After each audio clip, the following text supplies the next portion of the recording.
Hello, welcome back to another Mancinima special. What we're going to be taking a look at today is the Star Wars Celebration Europe 4 event, or 2023, that took place just a couple of weeks ago at the London Excel Centre. I've had time to think about the show, reflect on what I thought about the show, and what I wanted to deliver to you today is some ideas that I think they can bring from the past celebrations that have happened over the last few years that I've been going to them, bring them back into the current shows to improve them, hopefully, and maybe a couple of ideas of things that they can probably let go now that are no longer relevant. Anyway, before we get into all that, if you could please like this video, it really does help the channel out. If you could subscribe to the channel only if you're new to the channel. If you've already been a subscriber to the channel, please do not subscribe because that unsubscribes you. And if you could hit the notification bell, that would be great. So without further ado, let's take a look again at Star Wars Celebration Europe 4 2023.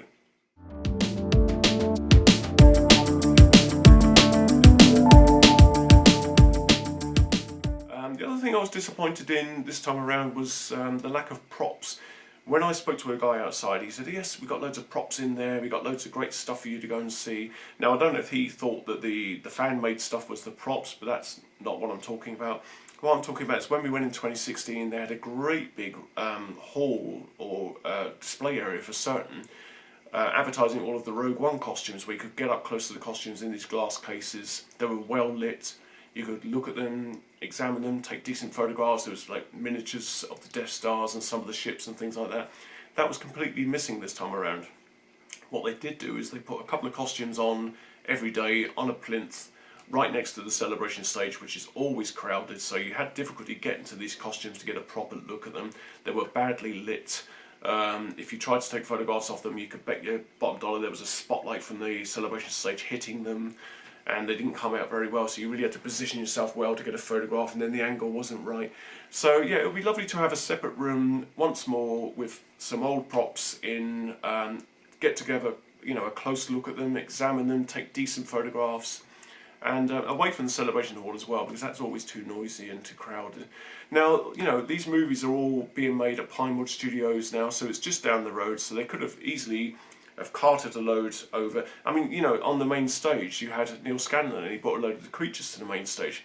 Why we didn't have a separate room with all those creatures in behind a glass panel, or behind a protective panel if you like, where we could go and, you know, have a close-up look at them, I don't know. That was a wasted opportunity.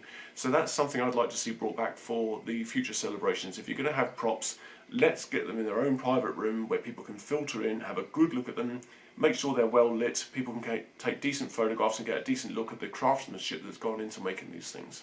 Something else that was missing from this year's celebration is screenings of the movies themselves.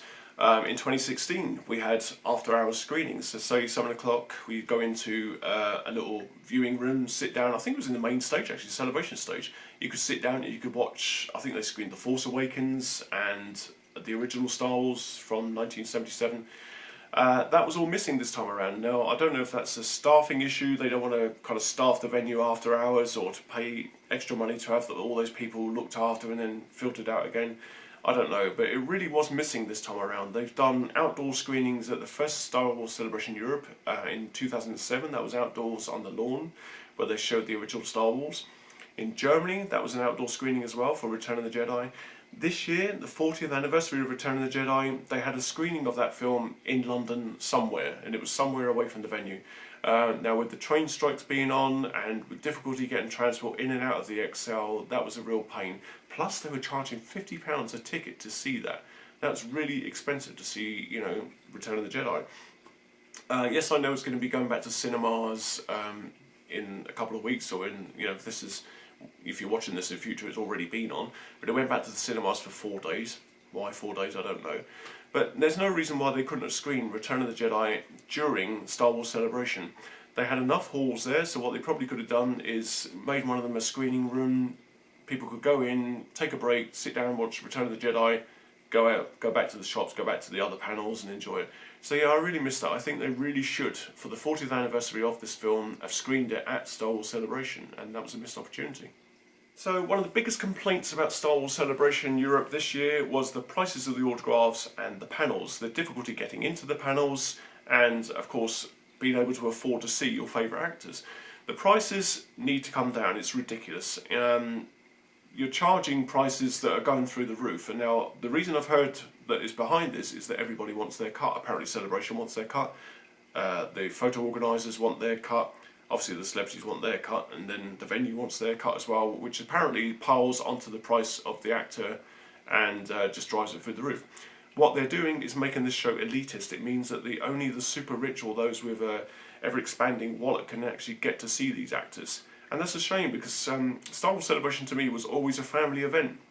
You should always be able to walk up to the traditional actors, the ones that have been there for years, and get them at an affordable price. Even the main stars were at a previously affordable price. When you see people like Carrie Fisher and Mark Hamill at the previous shows, yes, they were a little bit higher than the other guests, but they were worthwhile because they were the lead stars of their films. But the prices nowadays are just astronomical. It was a ridiculous amount of money they were asking for people. So I'd like to see the autograph prices come back down. Make this a show that's accessible to everybody once again, and not just the elite with their big wallets. And the other thing that I thought could be addressing was the panels. Now, there was obviously a lot of controversy this year about the panel lottery. Some people ended up with 3 shows on the Celebration stage, whereas some ended up with none. Some ended up with the Twin Suns, and some ended up with the Galaxy stage. They really need to sort that out, because the thing is, why should one person end up with each of their panels on the Celebration stage when someone else gets none? There needs to be a fair spread, and they need to find another way to do this. Now, the only way I can think of to do this is in the morning. What they did at the last Celebration is they queued us all up, and you would queue up in a panel that you were interested in. So say it would be like main Celebration stage, and they would go down the line giving you a wristband, and once the wristbands were gone, that's it, and then you could cut the line off. It's a fairer way to do it, because it means that those people who don't have a wristband know that they can then go on and try for another one of the panels. They can skip that queue, go through another one of the panels, and then if they don't get that, they can go and have a look around the shops. They can plan their day a little bit easier. It just means people aren't waiting around all day long. The other thing that needs to be addressed is the posters that we're giving out after the panels. Some of the panels, what they used to do is you'd walk out, you'd be given the poster, that was it, get on with your day. What they're doing now is you walk out and you get given a wristband or a ticket, and then you have to travel right to the other end of the hall in the Excel to join another queue to get your poster, and then walk back again if you've got another panel. It's all that walking. The Excel is a hell of a distance to get from one end to the other, especially if you want to go from one panel to the next. And there was, I've seen people online who said, oh, you know what, I've got my voucher, I'll pick my poster up later on. Yet when they went back, there was no posters left because they were given out to those who didn't collect them. So yeah, that's something to keep in mind. I think they need to give the posters and any giveaways out after the panel itself. They just need to have somebody there with the box, pick a poster up, give it to you on your way. It's the easiest way to do it. This ticket system, waste of time, and it wastes people's time and energy getting from one end of the hall to the other. Layouts of the halls and the panels themselves need to be addressed as well, because there was, when people were leaving the Celebration stage, leaving the Galaxy stage, there was a massive congestion. I mean, I'm talking about Excel itself because this is obviously the one that we've recently experienced. This may not happen in some of the other venues which are bigger, got more floor space. But Excel's got loads of restaurants dotted right along the middle of its concourse. So if you leave the Celebration stage and you're coming up the way, and people are coming from the other direction trying to get into one of the other stages, there's just massive congestion. There's photographs of it on the internet. I'll see if I can find the other one again, and I'll pop it up over there for you to have a look at. And you'll just see that it's congested and it's dangerous, and they need to take a look at that. There needs to be a better way to get people from A to B. Now, whether that means moving the stages closer together, putting the shops, if you like. Actually, what would be better is maybe if they move the shops right down the front, so that people could have all the shops in one area, all the stores in one area, and the Celebration stage. And then you keep the panels and the collection and all the other thing up the other end. That might be the other way to do it. I don't think XL is the right venue for Star Wars Celebration anymore. I think it's certainly outgrown it. I would like to see them take a look at the NEC, because I think the NEC's got a better layout, it's got bigger halls, and I think there will be a better way of moving people around. Plus it's got a lot of nice outdoor areas that you can go and sit in and have lunch, and people can costume in and stuff like that. So maybe the NEC is somewhere that they can take a look at in the future, but I certainly think that Star Wars Celebration has outgrown the XL. One last thing I'd like to talk about is the Celebration store, which I really do think needs addressing. The Celebration store has always had issues. In 2005, which was the first one that I went to, we were 7 hours in a queue, like I said, queuing up because people didn't know how to manage the tills. Now, in 2007 in LA, they had a 24-hour store, which was great because people could come and go at their leisure. It was never crowded. You just come in, picked up what you wanted. They restocked throughout the night. And yeah, it was a lovely atmosphere. Now, I don't know what the rules are with XL. I don't know whether they don't allow people, you know, to secure the place over those kind of hours and what they'd have to pay to keep the place secure over those kind of hours. So maybe that wouldn't work in the XL. However, why not, instead of having people standing around in queues, I mean, because queues is the biggest problem in one of these celebrations. So why not, instead of having people standing around in queues, do what they do at some of the other shows. You walk up, you get a time slot, you come back for your time slot, and they allow people in then. They do it with the light speed lane, but they do that online, and it's very limited. You know, if you get in, you get in, and if you don't, I know there's a lot of people that missed out on that opportunity, and they said, well, we haven't got a light speed lane, and other people saying, well, you just have to queue up then. And of course that adds to the misery of the show. You don't want to be miserable at this show, you want to enjoy it, you want to take it all in and have a great time. So what I suggest they do is, in the morning, if you're going to go up to the Celebration store and you see that the line is busy, they give you a ticket with a time on to come back, and they will guarantee that you will get in between those hours. So maybe between, say, 10 and 12, or say 12 and 2, or 11 and 1, and that kind of thing.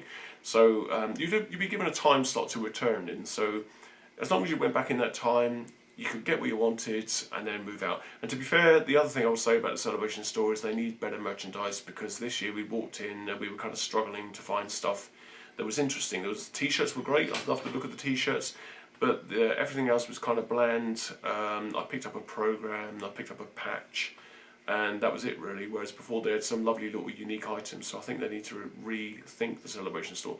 The other way you could possibly do it is to get as many people as possible to pre-order. So know what your merchandise is beforehand, go online, pre-order it, get a pre-order number. They could then bag it up for you when you walk in. You could hand that ticket over, all your items are in the bag, you check, make sure they're all there, and then that's that done. So that will be another way to speed things up. But I think, yeah, Celebration store needs looking at. It's been around for a long time, and I think by now they could have sorted out a better way to do it. Anyway, that is the end of my review look back at Star Wars Celebration and what I think could be improved. Let me know what you think. Let me know if you've been to a Celebration store before and what you think might improve. I'd be really interested to hear down in the comments the way that you think the show could be improved. Once again, please like this video if you've liked it. Please subscribe to the channel, but like I say, only if you've never subscribed before. So if you are a new subscriber, that's great, please subscribe. If you've subscribed before, please don't touch that button. Hit the notification bell, but yeah, most of all, come and have a chat with me down in the comments. Let me know what you thought about Star Wars Celebration, what you thought could be improved, whether you think my ideas were any good or whether you think they're rubbish. I don't mind, just let me know. And I will speak to you all again very soon. Take care.